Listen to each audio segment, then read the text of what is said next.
जय श्री कृष्णा। आप सभी महानुभावों को श्रीमद् भागवत महापुराण के सप्तम स्कंद की कथा सुनने का स्वागत है। यह कथा जो है, एक बार श्री परीक्षित जी महाराज सुखदेव जी से पूछे कि हे द्विश्रेष्ठ, कृपा करके बताइए कि वह प्रहलाद जो है का कथा सुनाइए जो दैत्य का पुत्र होकर भी और भगवान का परम भक्त रहा है, और उसके पिता का क्या हुआ। जिसका पुत्र प्रहलाद था, उसका पिता का क्या हुआ, उसकी सदगति कैसे हुई, यह कथा सुनाइए। मुझे इस कथा का सुनने का बड़ा लालसा है। जब इस कथा को परीक्षित जी के द्वारा पूछा गया तो श्री सुखदेव जी बोले कि हे परीक्षित, वह पुत्र धन्य है जो भगवान का परम भक्त है, जो भगवान का भक्ति करता है, वह जो है पूजनीय है। इसलिए कि वो भगवान जो है उसके सर्वस्व जो है भगवान के हाथों में होता है। भगवान कहे भी हैं कि मुझसे ज्यादा मेरा जो है वह भक्त प्रिय है जो मुझे भजता है। सो प्रहलाद जी की कथा ध्यान पूर्वक सुनो। यह कथा जो है पवित्र करने वाला है, मन को, वाणी को पवित्र कर देता है। सो हे परीक्षित, जब प्रहलाद जी को हिरण्यकशिपु जो है वध करना चाहा, जब वध करना चाहा तो उन्हें कष्ट देता है और पूछता है, ये बताओ कि तुम्हारा भगवान कहाँ है। प्रहलाद जी कहते हैं, हम में, तुम में, खड़क हम में, सब में व्यापी राम। भगवान तो सब में है, हम में भी है, तुम में भी है, कहाँ नहीं है। इसलिए भगवान तो हर जगह है। यह बात सुन करके और प्रहलाद जी का मन जो है भगवान के प्रति इतना जो है निश्चल प्रेम था भगवान से, और दृढ़ विश्वास था भगवान में। अब यह जो है निरंतर प्रहलाद जी का अपना तो कोई कार्य था ही नहीं, जो भी था सब भगवान की, भगवान का भजन से बढ़ के उनके जीवन में कोई ऐसा कार्य नहीं था। सो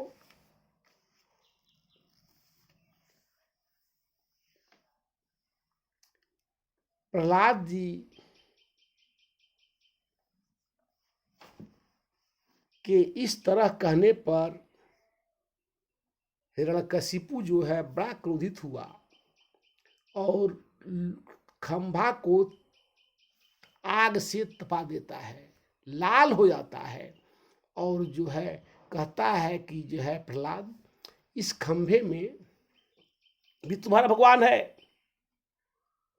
प्रहलाद जी कहते हैं, हाँ भगवान तो इस खंभे में भी हैं, वो तो सर्वव्यापी हैं। आज जो ब्रह्म सर्वव्यापी है वो कहाँ नहीं है। वो आग में भी है, जल में भी है, वायु में भी है, सूर्य में भी है, हम में भी है, तुम में भी है, खड़क में भी है जो तुम्हारे पास खड़क है, और इस खंभे में भी है। प्रहलाद जी को जो है कहते हैं कि इस खंभा को पकड़ो, तपता हुआ। लेकिन प्रहलाद जी का मन जो है भगवान के प्रति निश्चल भाव था। भगवान जब देखते हैं कि प्रहलाद जो है मेरे इस खंभा को पकड़ रहा है, उसके पूर्व भगवान जो है एक चींटी के स्वरूप बना करके और उस तपती हुई आग के समान तपती हुई, जो लोहे के गर्म होने लाख की जैसा लाल गर्म हो गया था, उस पर जो है एक चींटी के स्वरूप में देखते हैं प्रहलाद जी की एक चींटी चल रहा है। प्रहलाद जी कहे हैं जब पकड़ने के लिए जाते हैं तब तक जो है खंभा फट जाता है और उससे भगवान नरसिंह प्रकट होते हैं। जब भगवान नरसिंह प्रकट होते हैं तो भगवान जो है नरसिंह जो है युद्ध होने लगता है हिरण्यकशिपु से, और काफी बहुत काल तक समय तक लड़ाई हुआ, युद्ध हुआ। लेकिन जब युद्ध होता गया तो हिरण्यकशिपु कहा कि आप मुझे मार नहीं सकते हैं। भगवान कहते हैं कि सृष्टि में ऐसा कोई है ये नहीं है जिसका वध न हो। जो माता के गर्भ से जिसका जन्म होता है उसका मौत उसी दिन लिख दी जाती है। तो तुम्हारी मौत जो है तो होनी है। प्रहलाद से जो है का पुत्र जो है प्रहलाद का जो है पिता जो है हिरण्यकशिपु कहता है कि तुम मुझे, अब युद्ध हो रहा था, कि तुम मुझे दिन में नहीं मार सकते हो। भगवान कहे ठीक है, रात में नहीं मार सकते हो। किस 12 महीना होता है, किसी माह में नहीं मार सकते हो। आकाश में नहीं मार सकते हो, पाताल में नहीं मार सकते हो, धरती पर नहीं मार सकते हो, अस्त्र से और शस्त्र से भी नहीं मार सकते हो, देव और दैत्य भी नहीं मार सकता है, मनुष्य और पशु भी नहीं मार सकता है, यानी जो है पशु और पक्षी भी नहीं मार सकता है। इस तरह का वरदान मैंने ब्रह्मा जी से ले चुका हूं। लेकिन जब युद्ध होता गया तो मलमास आ गया और भगवान जो है नरसिंह भगवान हिरण्यकशिपु को पकड़ करके अपने जंघा पर बिठा लिए और कहते हैं ये बताओ हिरण्यकशिपु, यह जो है कहाँ तुम खड़े हो, आकाश में हो कि पाताल में हो कि धरती पर हो। हिरण्यकशिपु कहता है कि सरकार ये तो न आकाश है और न धरती है।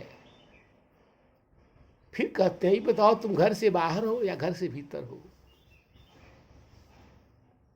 हिरण्यकशिपु कहता है कि सरकार ये तो न है नरसिंह, न घर के बाहर हूं और न घर के अंदर हूं, और ये बताओ मैं क्या हूं, पशु हूं या नर हूं। तो हिरण्यकशिपु कहता है सरकार आप तो न नरे हैं न पशुए हैं। पुनः जो है कहता है यहाँ भगवान कि ये बताओ यह मेरे नाखून है, अस्त्र हैं कि शस्त्र हैं। हिरण्यकशिपु कहता है सरकार ये तो न अस्त्र है न शस्त्र है। ये बताओ यह दिन है कि रात है। कहता है कि सरकार ये तो गधबेर है, न रातें है न दिने है। ये बताओ 12 महीना में कौन मास है। तो तू कहता है कि नहीं सरकार ये तो मल मास है, ये तो 12 महीना में कोई महीना नहीं है। इस तरह भगवान जब सब पूर्ण रूप से बोध करा दिए और बोध करने के बाद तुरंत जो है अपना नाखून बढ़ाए, तो प्रहलाद को इतना दुख दिया था लेकिन भगवान इतना क्रोधित हो गए थे, लेकिन भगवान फिर भी बोध कराए और जब उठाए तो हिरण्यकशिपु जो है हंसने लगा। भगवान कहते हैं कि तुम हंस क्यों रहे हो, तुम्हारे सामने मैं काल बन के खड़ा हूं, मैं तुझे वध करने जा रहा हूं, तुम हंस रहे हो। हिरण्यकशिपु कहता है कि तुम मैं हंसू नहीं तो रोऊं। अपने जीवन में अपने अमर होने का पूर्ण रूप से वरदान मैंने ब्रह्मा जी से मांग लिया था, लेकिन हे नारायण, मेरी सारी चतुराई, सारा चतुराई, मैंने जितना चतुराई किया था, सारा चतुराई जो है एक क्षण में समाप्त हो गया है। आपके सामने हमारा कोई चतुराई नहीं चला। इसे कहा भी गया है, प्रभु अजहू मैं पापी। हे सरकार, हम तो आज पापी हैं, पर न चल न चातुरी मोर। आपके सामने मेरी चतुराई कहाँ चलेगा।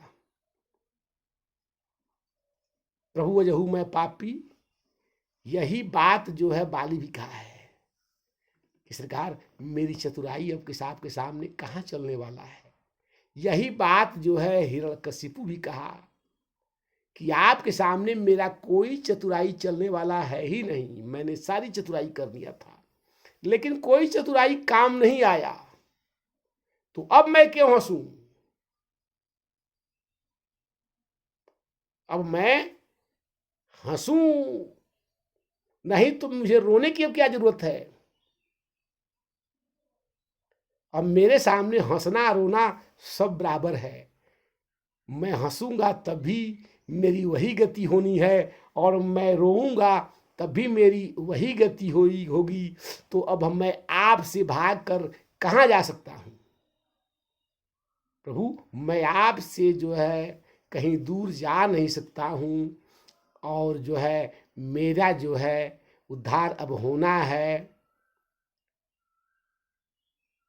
यह बात जब वह बोध हो गया, भगवान जो है तुरंत जो है अपना जो है नाखून लगा करके और हिरण्यकशिपु का पेट फाड़ दिए। जब हिरण्यकशिपु का पेट फटा तो भगवान जो है इतना क्रोधित हो गए, बहुत क्रोधित हुए,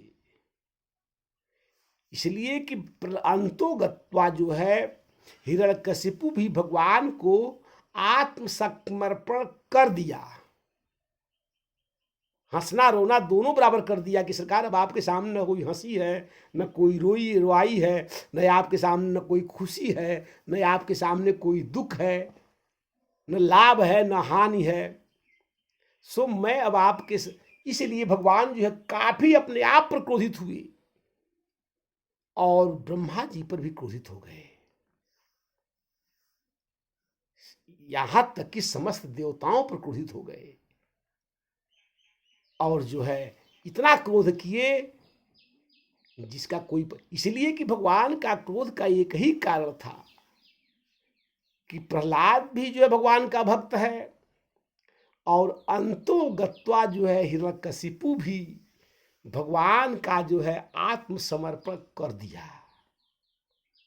जब जान गया कि हे प्रभु आप ही सर्वस्व हैं, मैं अब आपसे भाग कर जाऊंगा कहां। मैंने जो वर मांगा था वो सब मिथ्या हो गया। अब भगवान जो है जब वध कर दिए तो उसका जो है क्रोध में आकर भगवान का जो है इतना क्रोध हुए कि भगवान ओझड़ी पहन लिए, उसका पेटवा फाड़ करके और उसका ओझड़ी पहन लिए। प्रहलाद जी जो है हाथ जोड़कर खड़े हैं। अंतोगत्वा प्रहलाद जी कहते हैं कि हे दीनानाथ, हे नरसिंह भगवान, आप जो है जैसे भी थे यह जो है मेरे पिता थे, इनका भी उद्धार कर दीजिए। नरसिंह भगवान बोले हे प्रहलाद, मेरा जो है कोई अवतार जो है मेरा जो है तेरे वंश को वध नहीं कर सकता है। तुम्हारा उपकार मेरे ऊपर हमेशा रहेगा, मैं कभी भी तेरे वंश का वध नहीं करूंगा। और इस तरह से प्रहलाद जी को भगवान जो है सांत्वना दिए और कहे कि हे प्रहलाद, अब तुम जो है राज्य करो। और इस ही बात कह करके भगवान जो है अंतर्ध्यान हो गए और ब्रह्मा जी आते हैं। ब्रह्मा जी जब आए तो ब्रह्मा जी को प्रभु देख करके भगवान नरसिंह बड़ा क्रोधित हुए। बोलते हैं कि हे ब्रह्मा जी, जैसे जो है आपका जन्म जो है कमल के नाल से हुआ है, कमल से हुआ है, और कमल का जो है जड़ जो है कीचड़ में होता है, सो आपकी मति में कीचड़ हो गया है। आपको वरदान देने के लिए पूर्व सोच विचार करना चाहिए कि वरदान जो है किसी को कुछ भी नहीं दे दी जाए, जिसके वजह से मेरा एक भक्त जो है, एक भक्त के साथ जो है घोर अन्याय किया, और यह जो है कह करके भगवान अंतर्ध्यान हो गए। अब जो है ब्रह्मा जी आते हैं और जो है प्रहलाद जी को राज्याभिषेक करते हैं और जो है उसे उत्तम ज्ञान देते हैं। इस तरह के समस्त जो है भगवान के आराध्य देव प्रहलाद जी को राज्य दे करके और जाते हैं। यह कहते हैं कि हे प्रहलाद, तुम जो है भगवान को जितनी भक्ति की हो किया है, इसके वजह से तुम्हारा भक्ति करने वाला, तुम्हारा जो है कथा सुनने वाला भी भगवान को प्रिय हो जाएगा। जो भी व्यक्ति जो है भगवान के भक्त का जो है पूजन करता है, उसका जो है भजन करता है, वह भगवान के भजन से प्रिय हो जाता है। भगवान भी कहे हैं अहम भक्त प्राधीनो, हम क्या हैं तो भक्तों के प्राधीन हैं। जय श्री कृष्णा।